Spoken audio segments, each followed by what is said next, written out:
Ho ho! What did you feel when Vinicius scored? He danced by the corner flag. Is that a bit of the moral of the tie? What did you feel in that moment? Joy, obviously. Joy because of the great goal he scored, because it was him who did it, he deserves it, because of the form he's in right now and how well he's playing. And also, without Mbappe, I think his role becomes even more important. I'm very happy for him because I truly believe he deserves it. I wanted to ask about Mbappe, who ultimately couldn't play, even though yesterday you said you thought he might. What happened in the last few hours? And from now on, how long could he be out? Yesterday, he had to leave training early.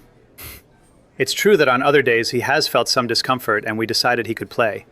But after yesterday's session, I spoke with the medical staff and with him, and we believed the best decision was for him to stop, recover fully, and return in top physical condition and with confidence, without any discomfort, especially with everything important coming up.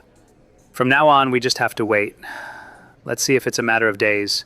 Hopefully it won't take too long, but however much time Mbappe needs to recover his confidence and get rid of the discomfort, that's what we'll give him. Staying with Mbappe, how is it to manage without him? You won today, but it's not easy to play without him, right? No, of course not.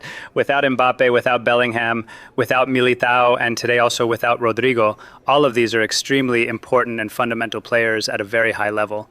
That's why I think today's result is even more important. We've gone through this tie against a great team, and we managed to beat them in both matches. That also strengthens the group a lot, knowing that even with all these absences, the team can compete and win games like today's. I wanted to ask about the difference between the team in the first half and the second half. It seems to happen often. I don't know if it's about starting differently, waiting, or preferring to perform better in the second half. Do you see a difference between first halves and second halves? Maybe not every day. Perhaps my halftime talks are better than my pre-match ones. I'll have to look into that. In the first leg for me, we played a fantastic first half. Today, it's true that Benfica pressed us a lot and put us under real pressure. We did well, and we were fortunate to equalize quickly. It was also a pity that Goulart's goal was disallowed. We grew into the game. It's true that whenever we identify something that's causing us problems, we're able to correct it in the second half. And that's good news as well. I wanted to ask about Valverde. He had 2 assists today. It's his season with the most assists. Some time ago, Ancelotti said he asked him for at least 10 goals. Have you also asked him to add this playmaking side to his game? Yes, of course. I've told him I want Ancelotti's goals as well. And the assists too. No harm in asking.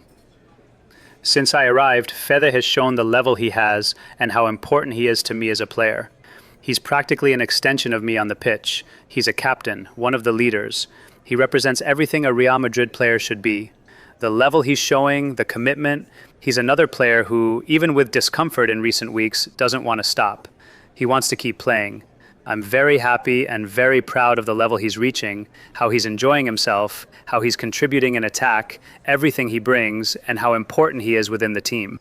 Is Mbappe stopping for a few days because of discomfort or because he has a knee injury? I'm not sure I know the exact difference between discomfort and injury. Obviously, if he's stopped now, it's because we believe it's necessary. He's not feeling comfortable, and we think it's the best decision. If discomfort prevents you from playing, you could call it an injury. But it seems, and I hope, that it's not serious, something minor, and that he can return in a few days or weeks. Courtois said in the mixed zone that the team lacks fluency and speed on the ball against low blocks, which is similar to what you mentioned the other day in Pamplona, if I'm not mistaken. Do you think the team can significantly improve in this area, or do you feel that because of the players' characteristics, preferring to run into space, this will always be more difficult? I think all teams struggle against a low block. I wouldn't say we choke on it, but it certainly complicates things. It's not something that only happens to Real Madrid. Any team facing 10 players in a compact space will find it difficult to attack. As Thibaut said, I believe we have room for improvement there. Regardless of our players' characteristics, even if they are at their best with space to attack, we need to improve collectively with a clearer global concept and idea that helps us attack better, be more organized, have more fluency, and almost play with our eyes closed. That's often what's required against a low block. Tchouameni said he would prefer Sporting Portugal due to travel distance. Courtois also said the same, though he joked that it will probably be City. What does your gut tell you? My gut tells me we're in the draw. That was the important thing and our objective tonight. People have gotten used to seeing Manchester City versus Real Madrid. I don't know, 6 years in a row? 7? It's been many already. So maybe we'll get them again. But honestly, it doesn't matter. It will be an extremely tough tie. We know the second leg would be away from home, and both possible opponents are very difficult teams. Have you seen Mourinho? If you crossed paths before or after the match, what did you talk about? What were his feelings since he couldn't attend the press conference? I haven't seen him.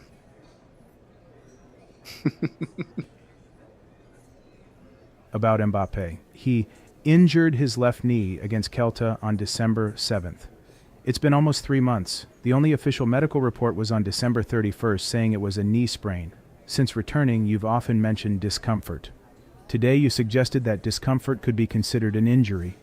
Is it the injury reported yesterday by L'Equipe, stating that Mbappe has damage to the lateral collateral ligament? Does Madrid have a clinical diagnosis confirming that? We have a diagnosis, but a player's health and those types of details aren't for me to disclose. We are very clear about what happened, what has been happening, and what is happening right now. What we want is for him to recover fully and be at 100%, which is why we decided he should stop for now. The tactic of protecting or freeing the fullbacks with Camavinga and Valverde staying close to them worked at times. After the equalizer, Valverde even played on the left wing in the second half. Was that situational, or was there a tactical plan behind it? In the first half, it was more situational. After corners or moments when players lose their positions, they need to be able to interchange. I think we're doing that well. We must be capable of doing it in attack and defense. In the second half, when Mastantuono came on, we moved Fede to the left and dropped Güler slightly deeper.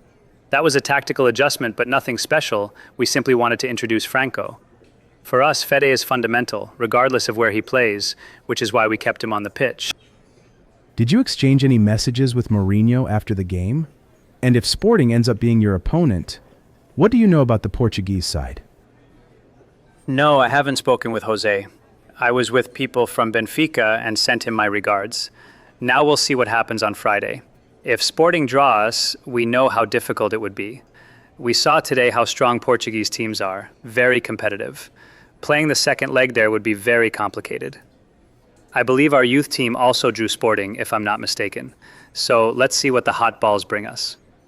How do you assess the possibility of returning to Lisbon to face Sporting after eliminating Benfica? Very positively. If we have to return to Portugal, I'll be delighted to go back to a neighboring country with which we have a great relationship and to return to a city that brings back wonderful memories. For us, for all Madridistas, it will always be special. So if we meet again, hopefully it's because of good news like this. And I'm sure it would be a great tie.